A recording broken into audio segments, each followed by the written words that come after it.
बात करते हैं हरियाणा चुनावों को लेकर। जैसे जैसे लिस्टें सामने आ रही हैं, ये चुनाव और ज्यादा दिलचस्प होता जा रहा है, क्योंकि एक बार लिस्ट जारी करके अभी तक जो है वो उसके side effect Bharatiya Janata party भुगत रही है।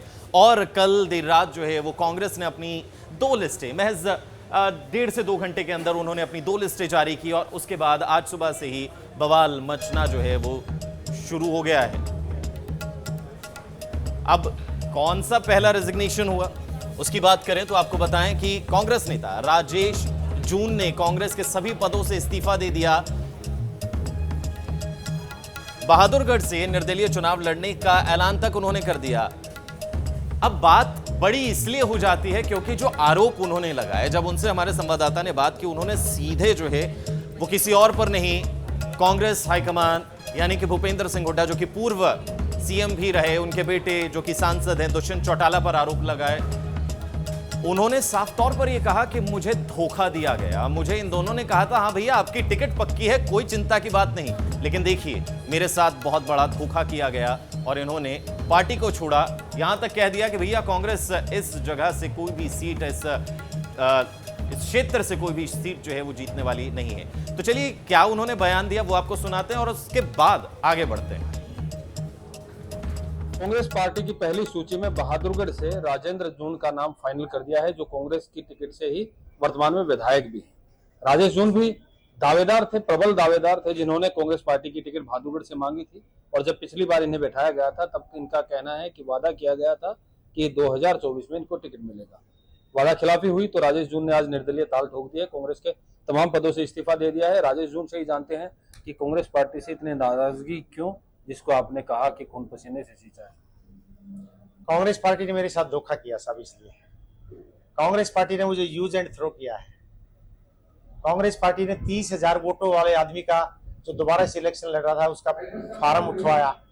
ऐसा कभी पूरे हरियाणा में नहीं हुआ होगा। 30,000 वोट जिसने पहले ली और वो अपना दोबारा इलेक्शन लड़ रहा हो, उससे ये मांग करी जाए कि आप यहाँ अपना पर्चा उठा के इस कैंडिडेट की मदद करो। मैंने वैसा किया। मैंने कांग्रेस पार्टी के लिए, दीपेंद्र हुड्डा जी के लिए, भूपेंद्र हुड्डा जी के लिए जो उन्होंने कहा, पूरे 5 साल जी जान से काम किया।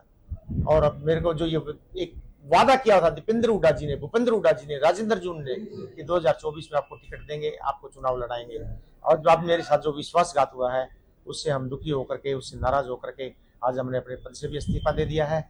और हमारे सभी साथियों ने ये फैसला किया कि आज से हम निर्दलीय प्रत्याशी के रूप में उतर चुके हैं और हम राजेंद्र जून से दुगनी वोट लेंगे।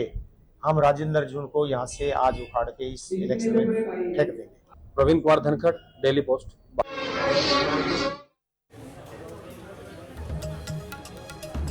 तो हमारे साथ सुरेश रोड जी कांग्रेस पार्टी से जुड़ चुके हैं। सुरेश जी, आपका बहुत बहुत स्वागत है डेली पोस्ट पंजाब हरियाणा हिमाचल पर। जी सुरेश जी, सबसे पहला सवाल यही है कि क्या भारतीय जनता पार्टी ने जो लिस्टें जारी की थी, कहीं कांग्रेस की भी दिल की धड़कनें तेज तो जरूर हुई होंगी कि हमारी भी लिस्ट आने वाली है, लेकिन फाइनली जो है वो लिस्ट आ गई है, तो कितनी मजबूत आप इस लिस्ट को मानते हैं?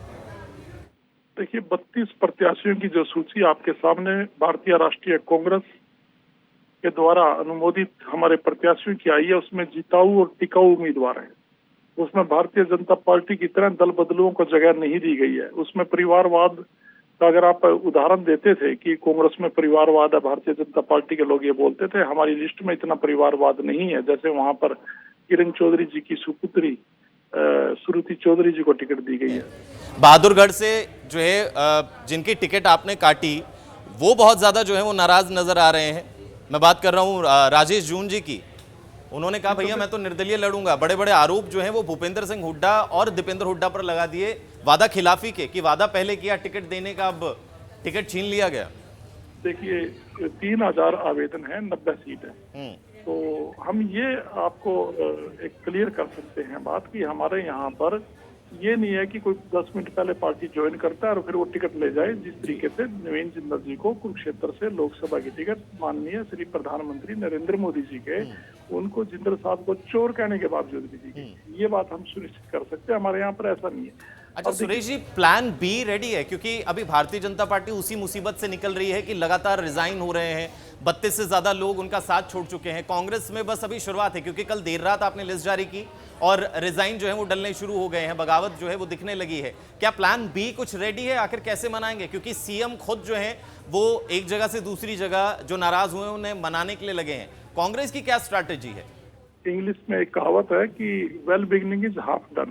कांग्रेस पार्टी ने अपनी सूची आपके सामने प्रस्तुत कर दी है और अब आप ये देखना कि हम भारतीय जनता पार्टी को अगली सूची जैसे कल परसों में आएगी तो हमारी जीत भी तय होती चली जाएगी। कांग्रेस पार्टी इस बार बीजेपी का सुपड़ा साफ करेगी। भारतीय जनता पार्टी को उम्मीदवार नहीं मिल रहे हैं। लेकिन डेंट से सुरेश जी, कांग्रेस को आप डेंट से कैसे बचाएंगे? क्योंकि जिनका आपने टिकट काटा वो अगर निर्दलीय चुनाव में उतरते हैं तो ऑफकोर्स वो टिकट तो आपके वोटर्स जो काटेंगे वो आप ही के काटेंगे, नुकसान कहीं ना कहीं आप ही को होगा।